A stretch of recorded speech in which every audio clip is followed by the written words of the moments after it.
नमस्कार दोस्तों। आज हम इस वीडियो में इलेक्ट्रिकल की और कुछ इम्पोर्टेंट ऑब्जेक्टिव क्वेश्चन के बारे में डिटेल में डिस्कशन करेंगे। और अगर आपको वीडियो अच्छा लगता है तो सब्सक्राइब जरूर कीजिएगा। तो देखो आज का पहला क्वेश्चन शुरू करते हैं। पहला क्वेश्चन है, देखो gallium arsenide LED emit radiation in the. देखो जो गैलियम आर्सेनाइड एलईडी होता है वो इनमें से कौन सा कलर का लाइट को एमिट करता है? अल्ट्रा वायलेट लाइट, या फिर वायलेट ब्लू ग्रीन का, या फिर विजिबल रीजन का, या फिर इंफ्रारेड रीजन का। तो इसका आंसर होगा जो गैलियम आर्सेनाइड एलईडी होता है वो हमारा इंफ्रारेड रीजन का लाइट एमिट करता है। ऑप्शन नंबर डी होगा इसका करेक्ट आंसर। ये वाला फिगर देखो, इसमें डिफरेंट टाइप का एलईडी होता है और डिफरेंट टाइप ऑफ कलर भी होता है। देखो गैलियम आर्सेनाइड के लिए इंफ्रारेड, देखो इसके लिए रेड, ये हमारा अम्बर कलर, ये हमारा येलो कलर। तो ये होता है हमारा डिफरेंट टाइप ऑफ एलईडी का डिफरेंट टाइप का लाइट रेडिएशन होता है। तो ऑप्शन नंबर डी होगा इसका करेक्ट आंसर। देन देखो नेक्स्ट क्वेश्चन। नेक्स्ट क्वेश्चन है, which of the following is present inside the fluorescent tube. जो हमारा फ्लोरोसेंट ट्यूब होता है उसके अंदर इनमें से कौन सा टाइप, इनमें से कौन होता है फ्लोरोसेंट ट्यूब के अंदर में? हीलियम और ऑक्सीजन गैस रहता है, या फिर आर्गन और नियॉन गैस रहता है, या फिर आर्गन और कार्बन डाइऑक्साइड गैस रहता है, या फिर मर्क्यूरी वेपर रहता है? तो इसका आंसर होगा जो फ्लोरोसेंट ट्यूब होता है इसके अंदर हमारा मर्क्यूरी वेपर रहता है। ऑप्शन नंबर डी होगा इसका करेक्ट आंसर। ये वाला फिगर देखो, ये होता है फ्लोरोसेंट ट्यूब का फिगर है। इसमें ये होता है फ्लोरोसेंट ट्यूब, इसके अंदर कौन सा गैस रहता है? हमारा मर्क्यूरी वेपर रहता है। तो ऑप्शन नंबर डी होगा इसका करेक्ट आंसर। देन देखो नेक्स्ट क्वेश्चन। नेक्स्ट क्वेश्चन है, देखो ए 3-phase synchronous motor needs DC supply for excitation. देखो जो 3-phase सिंक्रोनस मोटर होता है वो उसका जो डीसी सप्लाई एक्साइटेशन ज़रूरत होता है वो कॉन्टिन्यूसली इस सिंक्रोनस मोटर को चाहिए, या फिर सिर्फ स्टार्टर को चाहिए, या फिर स्टार्टिंग के टाइम ही चाहिए, या फिर नॉन ऑफ द एबव? तो इसका आंसर होगा जो हमारा 3-phase सिंक्रोनस मोटर होता है उसको कॉन्टिन्यूसली डीसी सप्लाई जरूरत होता है। तो ऑप्शन नंबर ए होगा इसका करेक्ट आंसर। ये वाला फिगर देखो, ये होता है हमारा एक 3-phase सिंक्रोनस मोटर। जो 3-phase सिंक्रोनस मोटर होता है उसको हम बाहर से क्या करते हैं, एसी सप्लाई देते हैं उसकी स्टार्टर में। लेकिन जो उसका रोटर होता है, ये वाला रोटर देखो, उसको हम कॉन्टिन्यूसली इधर से क्या करते हैं ना, डीसी सप्लाई देते हैं। तो इसीलिए जो 3-phase सिंक्रोनस मोटर होता है वो कॉन्टिन्यूसली डीसी सप्लाई की जरूरत करता है। तो ऑप्शन नंबर ए होगा इसका करेक्ट आंसर। देन देखो नेक्स्ट क्वेश्चन। नेक्स्ट क्वेश्चन है, synchronous speed of N induction motor can be increase by. देखो एक इंडक्शन मोटर का जो सिंक्रोनस स्पीड जिसको हम एनएस कहते हैं वो हम कैसे उसको इंक्रीज करेंगे? मैकेनिकल फ्रिक्शन को कम करके हम सिंक्रोनस स्पीड को इंक्रीज करेंगे, या फिर सप्लाई वोल्टेज को इंक्रीज करके, या फिर नंबर ऑफ पोल को इंक्रीज करके, या फिर फ्रीक्वेंसी को इंक्रीज करके? तो इसका आंसर होगा किसी भी सिंक्रोनस स्पीड, किसी भी इंडक्शन मोटर का जो सिंक्रोनस स्पीड होता है उसको इंक्रीज करने के लिए ये वाला फॉर्मूला देखो। अगर फ्रीक्वेंसी और सिंक्रोनस स्पीड दोनों डायरेक्टली प्रोपोर्शनल है, अगर फ्रीक्वेंसी का वैल्यू ज़्यादा होगा तो सिंक्रोनस स्पीड का वैल्यू भी ज़्यादा होगा। तो इसीलिए इंक्रीजिंग सप्लाई फ्रीक्वेंसी, अगर हम सप्लाई फ्रीक्वेंसी को इंक्रीज करेंगे तो ऑटोमेटिकली क्या होगा ना, सिंक्रोनस स्पीड का वैल्यू ज़्यादा होगा। तो ऑप्शन नंबर डी होगा इसका करेक्ट आंसर। देन देखो नेक्स्ट क्वेश्चन।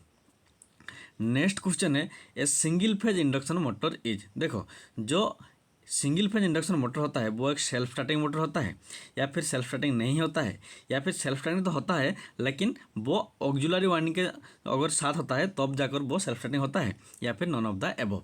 तो इसका आंसर होगा जो सिंगल फेज इंडक्शन मोटर होता है वो सेल्फ स्टार्टिंग इंडक्शन मोटर नहीं होता है। लेकिन ये इसका आंसर नहीं होगा, क्योंकि ये सेल्फ स्टार्टिंग इंडक्शन मोटर नहीं होता है। लेकिन सेल्फ स्टार्टिंग कब होता है ना, जब सेल्फ स्टार्टिंग होता है, कब होता है ना, जब उसके साथ क्या होता है ना, एक ऑक्सिलरी वाइंडिंग भी रहता है, तब ये सिंगल फेज मोटर एक सेल्फ स्टार्टिंग मोटर होता है। तो ऑप्शन नंबर सी होगा इसका करेक्ट आंसर।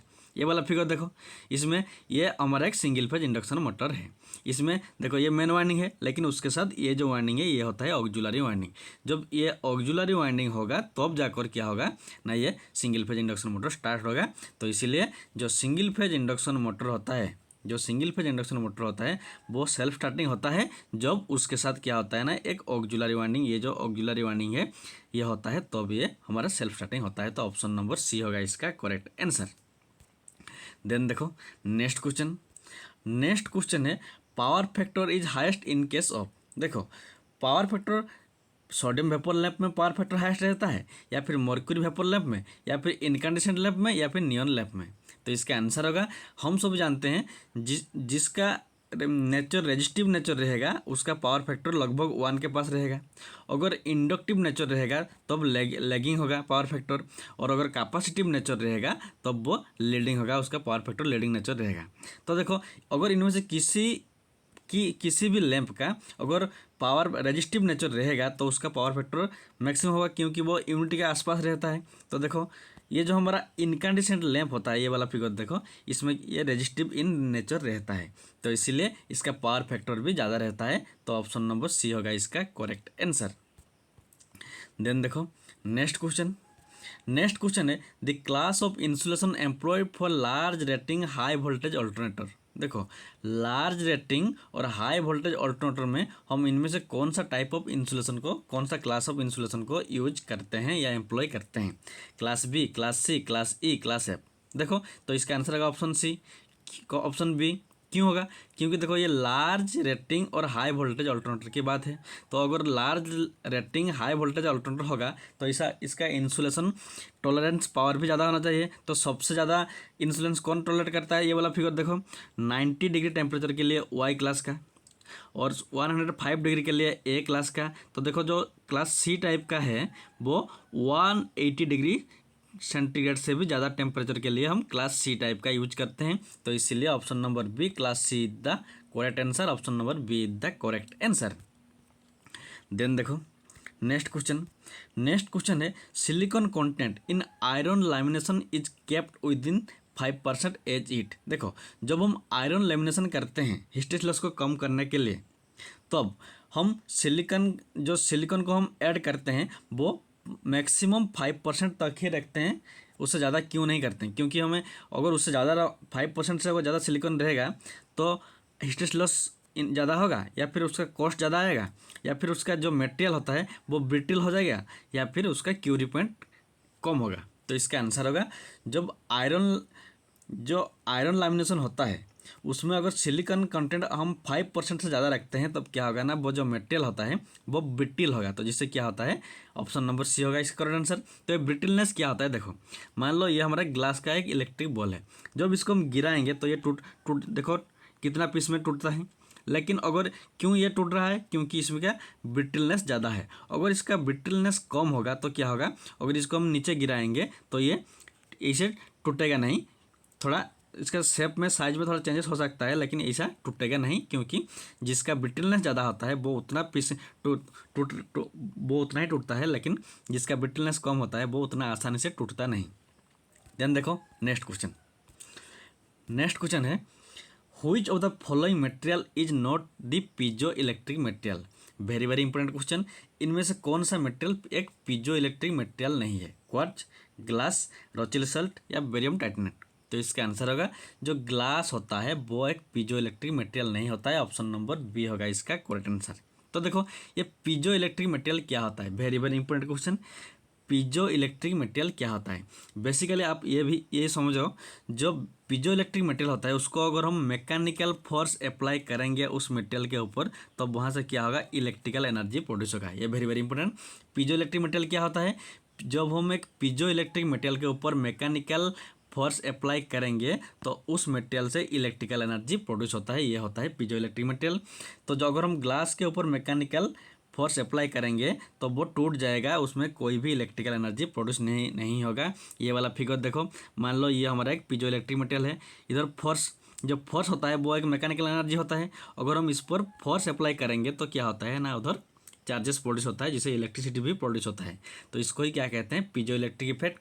जो क्वार्ट्ज होता है, रोचेल सॉल्ट होता है और बेरियम टाइटेनेट होता है, ये सभी के सभी हमारे पीजो इलेक्ट्रिक मटेरियल होते हैं। लेकिन जो ग्लास होता है वो एक पीजो इलेक्ट्रिक मटेरियल नहीं होता है। देन देखो, नेक्स्ट क्वेश्चन है, if a single phase motor fails to start but giving humming noise, this में ड्यू टू। देखो, एक सिंगल फेज मोटर क्या हो रहा है, स्टार्ट नहीं हो रहा है, लेकिन ह्यूमिंग साउंड होता है, आवाज़ वो आ रहा है। तो इसमें क्यों हो रहा है? क्योंकि उसमें लो वोल्टेज है, या फिर हाई वोल्टेज है, या फिर शॉर्टेड स्टार्टर वार्निंग, जो स्टार्टर वार्निंग है वो शॉर्ट हो गया है, या फिर फ्यूज ब्लो आउट हो गया है। तो इसका आंसर होगा, जब एक सिंगल फेज मोटर स्टार्ट नहीं हो रहा है लेकिन साउंड आ रहा है, ह्यूमिंग नॉइज आ रहा है, तो इसका आंसर क्या होगा ना, इसका जो स्टार्टर ऑप्शन नंबर डी, उसका फ्यूज ब्लोन आउट अगर होगा तो ये प्रॉब्लम आ सकता है, तो ऑप्शन नंबर डी होगा इसका करेक्ट आंसर। तो आज के लिए इतना ही, थैंक्स फॉर वॉचिंग। और अगर आपको वीडियो अच्छा लगता है तो सब्सक्राइब जरूर कीजिएगा।